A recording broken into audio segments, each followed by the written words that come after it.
এখন আমি আছি রামুতে। কালকে সন্ধ্যার সময়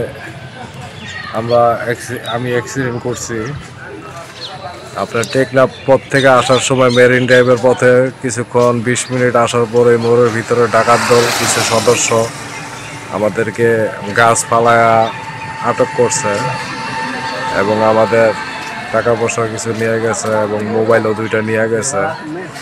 তা আমরা প্রশাসনকে জানালাম, তারা বলল যে এটা একটা স্বাভাবিক ঘটনা, এটা হইতাছে এবং হইতেই পারে। তাদের কোনো গুরুত্ব দেখলাম না এবং তাদের কোনো কোনো অ্যাকশন নিতে দেখলাম না।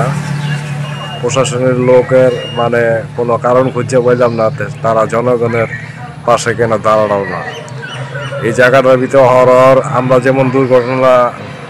যেমন দুর্ঘটনা ঘটছে এমন অনেক মানুষের বলে এখানে আপনার মুক্তিপণ দাবি করে রাস্তার ভিতরে গাছ ফালাইয়া সন্ধ্যার পরেই এই গাছগুলি ফালাইয়া কিছু ওই জায়গার মানুষ, কিছু রোহিঙ্গারা এই কাজগুলো করে থাকে এবং অনেকের বলে আপনার ডেড বডিও সেখানে ফালাই দেয়, এরকমও শুনতে পারছি আমরা। কিন্তু দুঃখজনক ব্যাপার হচ্ছে আমরা আর্মির কাছে বা বিডিআরের কাছে কমপ্লেন দেওয়ার পরও আমরা এটার কোনো পদক্ষেপ নেয় নাই এবং এটার কোনো সমাধানও আমরা পাই নাই। এখন কথা হচ্ছে, এখন আমরা গেছিলাম হচ্ছে আপনার একটা দ্বীপে, শাহপুরি দ্বীপে। ওখান থেকে আসার সময় আমাদের এই ঘটনাটা হয়েছে। আমরা গাড়ি চালা আসতেছি, হঠাৎ করে দেখি একটা গাছ, আমরা দেখিও নাই, মনে করছি যে একটা আইল্যান্ড, রাত্রে করে ওই রোডে কিছুই দেখা যায় না। আর আমরা হঠাৎ করে আসছি, আপনার পয়লা গেছি গা, ওখানে ডাকাত দলের কিছু সদস্য আসছিল, ঠিক আছে, 15 জন, যারা গাছ ফালানোর পরে আমাদের আটক করছে।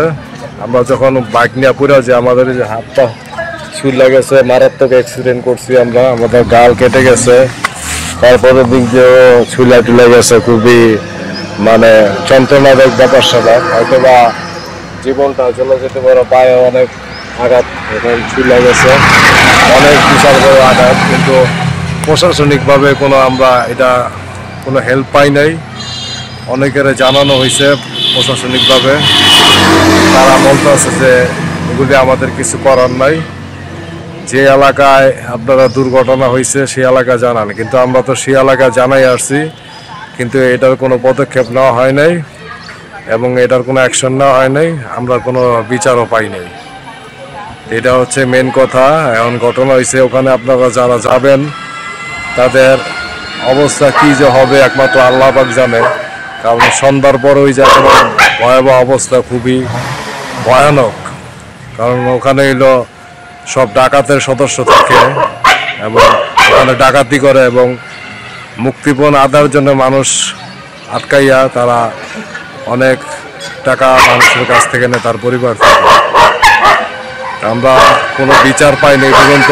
বিশাল বড় অ্যাক্সিডেন্ট হয়েছে, আমাদের বাইকেরও অনেক ক্ষয়ক্ষতি হয়েছে, আমাদের জীবনের কারো কোনো নিরাপত্তাই ছিল না, এরকম একটা অবস্থা হয়েছে। ধন্যবাদ।